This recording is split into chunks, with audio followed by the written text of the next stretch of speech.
د پلار لیکونه لور ته.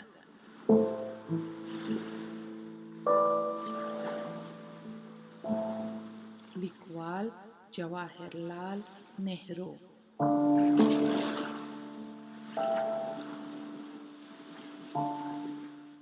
ژباړن نسیم سلیمی.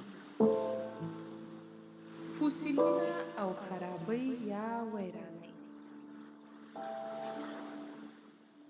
ډیره موده کېږي چې خط مې نه دی درته لیکلی. ما په خپل وروستني خط کې د هغو لرغونو وختونو په باره کې یو څه درته لیکلي ول چې په نورو لیکنو کې مې هم اشاره ورته کړې وه. ما د ماهیانو د فوسیلونو ځینې پوسټکارډي عکسونه هم درلېږلي ول چې ته په وپوهېږې چې فوسیلونه څنګه ایسي. کله چې موږ په مسوري کې سره ولیدل، ما تاته د نورو فوسیلونو عکسونه هم درښکاره کړل. د خزندګانو فوسیلونه ښایسته ډېر په یاد وي.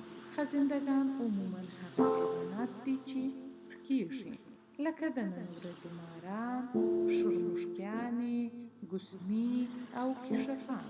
د پخوا وختو خزندګان هم له دغې کورنۍ څخه ول، خو له دغو یعنې اوسنیو څکېدونکو حیواناتو څخه یې ډېر فرق درلودی او ډېر غټ ول.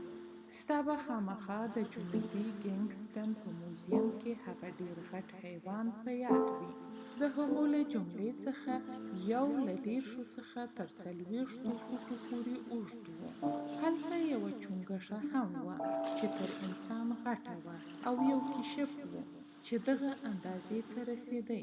ډېر غټ شوپرکان ول چې الوتل به، او یو حیوان، یوه غټه شرموښکۍ یا لاکوینډن وه چې که د شا پر پښو درېدلې وای، قد یې د یوې کوچنۍ درختې په اندازه و. داسې یو ډول کربوړی چې اوس له منځه تللی دی. که درېدلی وای، قد یې د اوږو تر سورو پورې تقریباً 10 فوټو ته رسېدی. د پخوانیو بوټو یا نباتاتو فوسیلونه دې هم ولیدل. په ډبرو کې د بوټو یا نباتاتو بلګو او کورماوو ډېرې ښایستې نښې پاتې سوي دي.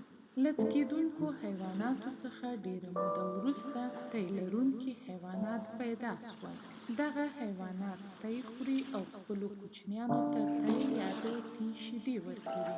د خپلو حیواناتو یوه زیاته برخه چې موږ یې په خپل شاوخوا کې وینو، زموږ په شمول تی لرونکي یا ماملز دي. د پخوا وختو تی لرونکي حیوانات د نن ورځې د تی لرونکي حیواناتو څخه ډېر فرق نه کوي. تی لرونکي حیوانان به اکثراً غټ ول، خو دونې به غټ نه ول لکه څکېدونکي یا خزندګان چې به ول. ډېر غټ فیلان ول چې ډېر غټ غاښونه به یې ول او ډېر غټ ایږان ول. تا د یوه انسان فوسیل هم ولیدی، خو هغه ډېر دلچسپه نه و، ځکه چې هغه معمولي هډوکي او ککرۍ یا د سر کوپړه وه.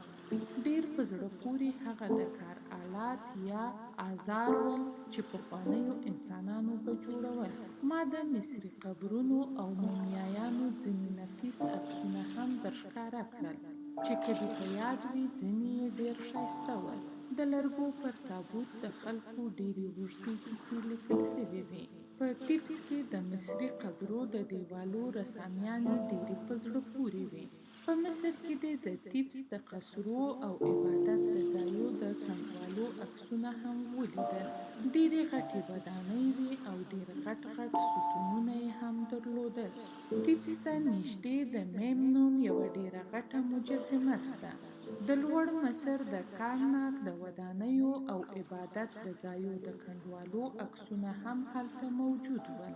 د دغو کنډوالو له لیدلو څخه لا سړی داسې پوهېدای سي چې پخواني مصریان به څومره قوي معماران ول.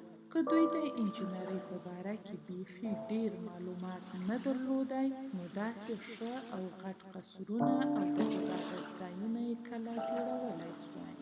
شایان پخواني تاریخ ته مو خپله لنډه کتنه دلته پای ته ورسوله. په بل خط کې به پر مخ ولاړ سو.